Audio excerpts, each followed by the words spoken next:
تو دکاندار سے کہا کہ مجھے آدھا کلو تول دو. اس نے 3 امرود ترازو میں رکھے، ادھر آدھا کلو کا باٹ، ادھر 3 امرود. اس نے خاتون نے دیکھا تو اسے لگا کہ ہاں ٹھیک ہے، لیکن دکاندار نے جب وہ تھیلیوں میں ڈال رہا تھا، تھیلی میں اس کو امرود کو ڈال رہا تھا، تو اس نے ایک چھوٹے سے امرود کا اضافہ اور کر دیا ترازو پہ. اس عورت نے کہا کچھ نہیں. اصولی طور پر اسے خوشی ہونی چاہیے تھی کہ اضافی طور پر ایک چھوٹا سا امرود اور مل گیا، لیکن اسے دکھ ہوا. اسے دکھ اس بات پر ہوا کہ غیر رمضان میں شاید وہ اس ایک چھوٹے امرود کا اضافہ نہ کرتا، لیکن رمضان میں کیونکہ وہ بارہا اس سے لیتی ہے پھل، اس لہٰذا وہ اس کو جانتی تھی، لیکن رمضان میں اس نے یہ سوچا دکاندار نے کہ میرا روزہ ہے، کم تولوں گا تو شاید میرا روزہ خراب ہو جائے یا میرے اعمال نامے پر وہ گناہ لکھا جائے. تو اس عورت کو راستے بھر اس بات کا ملال ہوتا رہا کہ یہ ایمانداری جس کا کہ مظاہرہ اس نے آج کیا، کاش کہ یہ سال کے بقیہ دنوں میں بھی کرے. یہ لوگوں کے دلوں میں یہ جذبہ ہمیشہ راسخ رہے کہ کوئی نہیں دیکھ رہا تو کیا ہوا، اللہ تو دیکھ رہا ہے نا. تو یہ بات کہ اللہ دیکھ رہا ہے، راس الحکمت مخافت اللہ، حکمت اور دانائی کی بنیاد خوف خدا ہے. انسان کے تمام اعمال سدھر جاتے ہیں جب اس کے دل میں خوف خدا ہوتا ہے. ہم سی سی ٹی وی کیمرے کی زد میں ہوتے ہیں یا اس کی نگرانی میں ہوتے ہیں تو ہم کبھی غلط کام نہیں کرتے. حد تو یہ کہ کہیں پہ تھوکتے بھی نہیں ہیں. 200 روپے کا جرمانہ ہے میٹرو اسٹیشن پہ، ہر جگہ یہ لکھا رہتا ہے کہ تھوک دینے پر 200 روپے کا جرمانہ ہے. آپ کیمرے کی نگاہوں میں ہیں، آپ کیمرے کی زد میں ہیں، آپ اس کی نگرانی میں، اس کے پہرے میں ہیں. تو سی سی ٹی وی کیمرے کا ہم اتنا خوف کرتے ہیں، وہ خدا جو جسے نہ اونگ آتی ہے نہ نیند آتی ہے، جو ہمیں ہر جگہ دیکھ رہا ہے، اس کا خوف کیوں نہیں مفتی صاحب؟ دیکھیے، اللہ تعالیٰ نے جو یہ مہینہ عطا کیا ہے اور اس مہینے میں عبادت کرنے کے لیے کہا گیا ہے کہ روزہ رکھیں، تو روزے کا اصل مقصد بھی تقوی حاصل کرنا ہے، اللہ کا خوف دل میں پیدا کرنا ہے. اسی وجہ سے اللہ تعالیٰ جو ہے ان روزوں کو رکھواتا ہے تاکہ انسان کے دل میں اللہ کا خوف، اللہ کا ڈر پیدا ہو جائے. یہ ایک طرح سے یہ سمجھ لیجئے گا کہ یہ ایک طریقے سے عمل اللہ تعالیٰ کرا رہے ہیں اس مہینے میں، تاکہ اور 11 مہینوں میں اسی پر جو ہے عمل کیا جائے. پریکٹس کیا اس کو آپ کہہ سکتے ہیں. اس مہینے میں پریکٹس کرائی جاتی ہے کہ آپ نے 11 مہینے زندگی کیسے گزارنی ہے، اور 11 مہینے میں جو ہے اللہ کی اطاعت اور فرم برداری کیسے کرنی ہے. تو مسئلہ یہ ہے کہ یہ جو دل میں اللہ کا خوف پیدا ہوتا ہے روزے کے ذریعے سے ہوتا ہے. اسی لیے جو ہے اللہ تعالیٰ نے حکم دیا ہے کہ آپ روزہ رکھیں تاکہ جو ہے جو اللہ تعالیٰ کو جو زندگی پسند ہے اور جو اللہ تعالیٰ چاہتے ہیں کہ انسانوں کے دلوں میں اللہ کا خوف پیدا ہو، اللہ کا ڈر پیدا ہو. اللہ تعالیٰ چاہتے یہی ہیں کہ انسان جو ہے وہ قدم بقدم جو ہے وہ اللہ سے ڈرتا رہے. اللہ کے نبی علیہ الصلاۃ والسلام کی حدیث بھی ہے جس میں اللہ کے نبی نے فرمایا تھا کہ تم جہاں کہیں بھی رہو اللہ سے ڈرو. حیثما کنت کے الفاظ ہیں، جہاں بھی کہیں رہو آپ تو وہاں آپ نے اللہ سے ڈرنا ہے، چاہے آپ جلوت میں ہوں، چاہے خلوت میں ہوں، اور چاہے آپ گھر میں ہوں، چاہے میدان میں ہوں، چاہے اجتماع میں ہوں، چاہے لوگوں کے مجمع میں ہوں، چاہے اپنے دوستوں کے ساتھ ہوں، چاہے کہیں اور باہر ہوں، کہیں پر بھی ہوں. اللہ کا خوف جب تک تمہارے دلوں میں نہیں ہوگا تب تک جو ہے تم اپنی زندگی کو اطاعت پر نہیں لا سکتے. انہی لوگوں کی زندگی اطاعت پر آتی ہے جن کے دلوں میں اللہ کا خوف ہوتا ہے، اللہ کا ڈر پیدا ہوتا ہے. اور ڈر جو ہے عبادات کے ذریعے سے پیدا ہوتا ہے اللہ تعالیٰ کا، جسے قرآن کریم اللہ تعالیٰ نے سورہ بقرہ میں بھی کہا ہے وَاسْتَعِينُوا بِالصَّبْرِ وَالصَّلَاةِ وَإِنَّهَا لَكَبِيرَةٌ إِلَّا عَلَى الْخَاشِعِينَ الَّذِينَ يَظُنُّونَ أَنَّهُم مُّلَاقُو رَبِّهِمْ وَأَنَّهُمْ إِلَيْهِ رَاجِعُونَ. پہلے تو اللہ تعالیٰ نے یہ کہا ہے کہ نماز اور صبر کے ذریعے سے اللہ سے مدد حاصل کرو.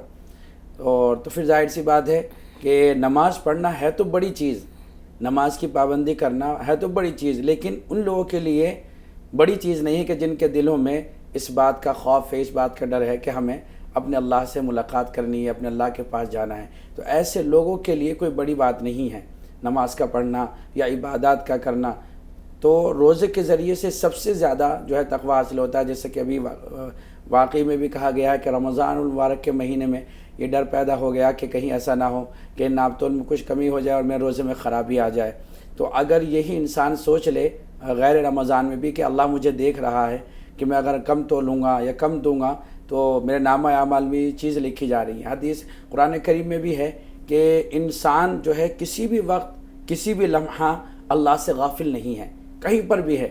اللہ تعالیٰ نے سورۃ الزلزال میں فرمایا یومئذ تحدث اخبارہا، کہ جس زمین پر تم کھڑے ہو، جس زمین پر رہ کر کے تم اللہ کی نافرمانی کر رہے ہو، یا جس زمین پر رہ کر کے تم لوگوں کے ساتھ جو ہے ظلم کا معاملہ کر رہے ہو، یا نا انصافی کا معاملہ کر رہے ہو، یا جو ہے تول میں کمی بیشی کر رہے ہو، تو زمین یہ اپنی خبروں کو بیان کرے گی اللہ تعالیٰ کے یہاں، اور یہ کہے گی کہ باری تعالیٰ میری پشت پر رہ کر انہوں نے فلاں وقت میں فلاں کام کیا، اور فلاں وقت میں رہ کر کے فلاں چیز میں جو ہے کمی کی، ناپ تول میں کمی کی، ساری چیزیں جو ہے زمین یہ لکھ رہی ہے، اور اللہ تعالیٰ کے یہاں یہ گواہی کے طور پر میدان محشر میں حاضر ہوگی۔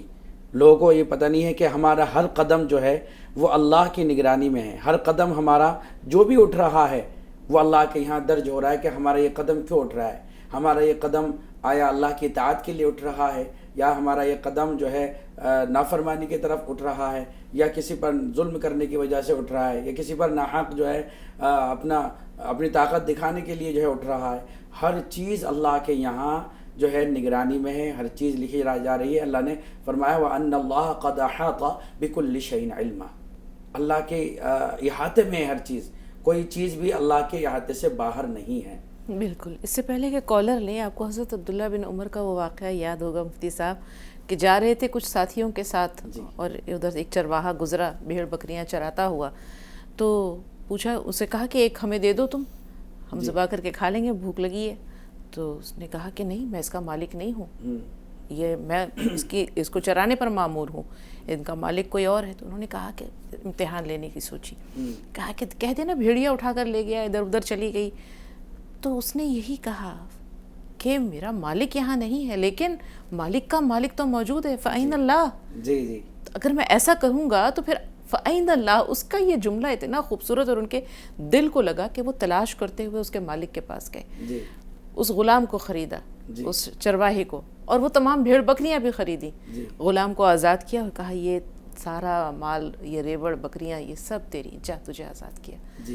تو یہ دیکھیے کہ ایک ادنا سا غلام ایک بکری کے بچے کو نہیں دے سکا، یہ سوچ کر کہ اللہ دیکھ رہا ہے۔ تو ہم روزمرہ کی زندگی میں قدم قدم پر اللہ کی نافرمانی کرتے ہیں، اور ذرا دل میں یہ خیال نہیں لاتے کہ فَأَيْنَ اللَّهُ، کہ اللہ کہاں ہے، اللہ نہیں دیکھ رہا۔ ایوب بھائی آپ سے مخاطب ہیں، جی بتائیے کیا سوال ہے؟ السلام علیکم باجی۔ وعلیکم السلام۔ میرے دو سوال تھے۔ جی، یہ نماز میں تو خیام اور سجدہ، رکوع، درمیان ہے نا، یہ پورے فرض ہے، اس میں بھی چھوٹے تو نماز ہوتی نہیں ہوتی، اب سنت کا طریقہ کیا ہے نماز کے اندر؟ بھائی آپ کا سوال سمجھ میں نہیں آیا، مبہم سوال ہے، سمجھ میں آیا آپ کو؟ نہیں، جی ذرا کھل کے کہیے کیا کہنا چاہ رہے ہیں۔ زور سے یہ نماز کے اندر ہے نا، اپن خیام ٹھہرتے نا، خیام کے اندر قیام، چلیے ٹھیک ہے، نماز میں قیام، اور دوسرا اور وہ سجدہ، درمیان، رکوع، سجود، جی جی سب سمجھ میں آیا۔ ہاں ہاں، تو اس میں ایک بھی چھوٹ گیا تو نماز ہوتی نہیں ہوتی۔ اچھا ٹھیک ہے، دوسرا؟ اور نماز کے اندر سنت ہے نا، سنت چھوڑو تو کیا ہوتا؟ اور ایک دوسرا سوال کیا ہے بول تو میرا، یہ فطرہ پن زیادہ لوگ ہمارے خاندان میں نہیں دیتے، تو زکات بعد میں مطلب فطرہ تو نہیں دیتے، روزہ ہونا کی ہوتی نہیں ہوتی، فطرہ دینا ضروری ہے، چھوٹے بچے بھی دے دے، چھوٹے بچے کا بھی دینا ضروری ہے، فطرے کے بارے میں معلوم کریں۔ ان کا دوسرا سوال لے لیتے ہیں۔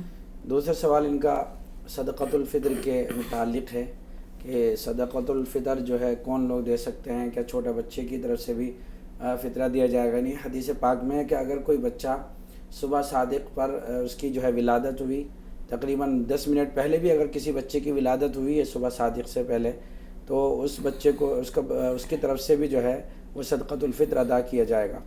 تو صدقۃ الفطر جو ہے وہی لوگ ادا کرتے ہیں جو صاحب نصاب ہوتے ہیں، لیکن ان کے مال پر سال کا گزرنا ضروری نہیں ہے، جیسا کہ زکوٰۃ میں جو ہے مال پر سال کا گزرنا شرط ہوتا ہے، فطرے کے لیے جو ہے سال کا گزرنا ضروری نہیں ہے، اور گھر کے اندر جتنے بھی افراد ہوں تمام ہی کی جانب سے جو ہے فطرہ ادا کرنا چاہیے۔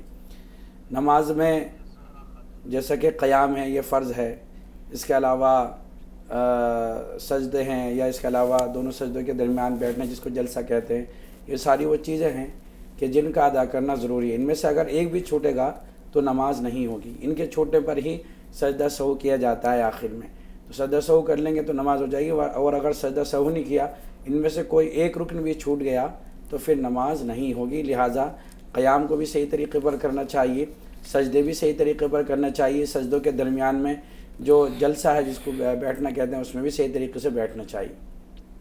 زہرہ خاتون, کیا سوال ہے زہرہ صاحبہ؟ جی بھائی بہن, جی بہن سنائیے. السلام علیکم رحمۃ اللہ وبرکاتہ. وعلیکم السلام ورحمۃ 17 اللہ. رمضان بہت بہت مبارک ہو آپ لوگ کو. جی کیسے ہیں آپ لوگ؟ الحمدللہ. میرا سوال ہے, روزہ کے حالت میں ہم دتون کرتے ہیں, کیا کرتے ہیں؟ دانتوں سے دتون منہ دھونے میں, وضو بنانے کے ٹائم دتون کرتے ہیں نا, مسواک استعمال کرتی ہیں؟ جی جی اچھا ہاں اچھا, ہاں ہاں جی جی. ہاں. دانتوں سے اگر جو خون آ جائے کبھی بھی تو اس سے کیا روزہ میں کوئی فرق ہوتا ہے؟ اور دوسرا سوال ہے, ہم تراویح نماز پڑھتے ہیں تو اس میں مولانا صاحب ایک روز بولے تھے کہ ہر رکعت میں دعا نہیں مانگنا چاہیے, 4 رکعت میں دعا مانگنا چاہیے. تو ہم کو کیا 2 رکعت ہم نماز پڑھ رہے ہیں تو کیا ہم ربنا آتینا یہ بھی بول سکتے ہیں کہ نہیں, صرف سلام پھیر کے ہم پھر دوسرا نیت کر لیں؟ اور تیسرا سوال ہے کہ نماز پڑھنے میں میرا ٹائم ہو گیا, سیرپ کھانے کو ہے, جیسے دوا کھانے کو, بغیر پانی والا دوا ہم کھا لیے تو منہ جھوٹا ہو جائے گا, اس سے نماز میں کوئی فرق ہوگا یا پانی پینا ضروری ہے؟ جیسے سیرپ کھانا ہے, ہومیوپیتھی کا دوا کھانا ہے, پانی نہیں پینا ہے. تراویح پڑھتے پڑھتے ہم کو ٹائم ہو گیا دوا کھانے میں تو ہم کھا سکتے ہیں یا منہ جھوٹا ہو جاتا ہے؟ پانی پینا ضروری ہے. اور چوتھا سوال ہے, روزے کے حالت میں نفول کھاتے ہم, اس سے خون آ جاتا ہے کبھی, اس سے کیا روزہ میں کوئی فرق ہے؟ السلام علیکم رحمۃ اللہ وبرکاتہ. وعلیکم السلام. بہت اچھے سوال ہیں چاروں ماشاء اللہ, اور اسی مہینے کے تعلق سے ہیں. تو سب سے پہلا ان کا آخر کا سوال لے لیتے ہیں کہ ناخن کاٹتے ہوئے اگر جو ہے خون نکل جائے تو کیا اس سے روزہ ٹوٹے گا یا نہیں؟ تو اس کا جواب یہ ہے کہ اس سے روزہ بالکل نہیں ٹوٹے گا. دوسرا سوال ان کا یہ تھا کہ جو ہے وضو کرتے وقت یہ مسواک کرتی ہیں, بعض مرتبہ مسواک کرتے ہوئے دانتوں سے خون وغیرہ آ جاتا ہے, خون وغیرہ نکل جاتا ہے, تو کیا اس سے بھی روزہ ٹوٹے گا یا نہیں؟ تو اس کا بھی جواب یہی ہے کہ جو منہ سے خون آتا ہے مسواک کرتے وقت روزے کی حالت میں, اس سے بھی جو ہے روزہ نہیں ٹوٹتا. لیکن بھی یہ خیال رکھنا چاہیے کہ وہ خون کے قطرات حلق تک نہ پہنچنے پائیں. اگر وہ خون کے قطرات حلق تک پہنچ گئے تو پھر جو ہے روزہ ٹوٹ جائے گا. دیکھیے تیسرا سوال ان کا تھا کہ تراویح کی نماز کے وقت میں, یعنی کہ نماز کے پڑھتے پڑھتے اور ان کا ٹائم ہو گیا ہے, جو ان کو دوائی پینی ہوتی ہے وہ سیرپ وغیرہ ہے جو انہوں نے پیا ہے. تو دیکھیے نماز میں تو اس سے کوئی خرابی نہیں آتی, لیکن یہ ہے کہ سیرپ پینے کے بعد میں اگر وہ کلی کر لیں تو زیادہ مناسب ہے. اس میں وہاں سے اٹھ کر جانے میں بھی کوئی دقت کی بات نہیں ہے, وہ جا سکتی ہیں اور کلی وغیرہ کر سکتی ہیں, اس میں کوئی قباحت والی بات نہیں, اور اس سے جو ہے نماز میں بھی کوئی خرابی پیدا نہیں ہوتی. نہیں, ان کا قطع کلامی کے لیے معذرت مفتی صاحب, انہوں نے کہا کہ جیسے سیرپ ہے تو اس کے بعد جیسے اگر وہ استعمال کر لیا, اور اس کہتے کھانسی کی دوا کے بعد فوراً پانی نہیں پینا چاہیے, بہت سے ڈاکٹرز ایسا کہتے ہیں. تو یہ کہہ رہی ہیں کہ اگر سیرپ یوز کیا, انہوں نے پی لیا, تو پھر فوری طور پر یا تو پانی پئیں یا جا کے کلی کریں, کیونکہ منہ جھوٹا ہو جاتا ہے. تو وہ یہ پوچھ رہی ہیں کہ نماز کی حالت میں اگر سیرپ پی لیا تو پھر کلی کرنے جائیں یا پانی پئیں, کیا کریں؟ ہاں دیکھیے کلی کر سکتے ہیں, کلی کر لینی چاہیے, کیونکہ دوائی کے اوپر سے اس طرح کا پانی پینا سیرپ کے اوپر واقعی میں نقصان دہ ہوتا ہے. تو بس یہ کلی کریں اور نماز میں شامل ہو جائیں. ٹھیک ہے. ایک سوال ہو رہا ہے ان کا؟ نہیں, ابھی تو ان کے 2 سوال ہیں. 2 رکعت کے بعد ربنا آتنا پڑھیں یا وہ دوبارہ تیسری کی نیت کریں؟ جو ہے حدیث پاک میں تراویح کے درمیان میں جو دعا ثابت ہے وہ 4 رکعت کے بعد ہے. تو 4 رکعت کے بعد بھی جو ہے وہ اپنی دعا کر سکتے ہیں. ہاں یہ ہے کہ سلام پھیرنے سے پہلے دعائے معصورہ کے بعد میں وہ پڑھ سکتے ہیں ربنا آتنا فی الدنیا حسنہ, لیکن دعا مانگنے کا جو نظام ہے اور جو وقت ہے تراویح میں وہ 4 رکعت کے بعد ہے. مسواک کرنا کیسا ہے, اور اس میں خون اگر نکالا ہے تو میں نے بیان کر دیا ہے. وہ ہو گیا. چلیں 4 سوال ہو گئے. زہرہ صاحبہ آپ کے. تسلیم بتائیں کیا سوال ہے آپ کا؟ جی السلام علیکم. وعلیکم السلام ورحمۃ اللہ. جی جی, تو میرا سوال یہ ہے کہ ہماری نند ہے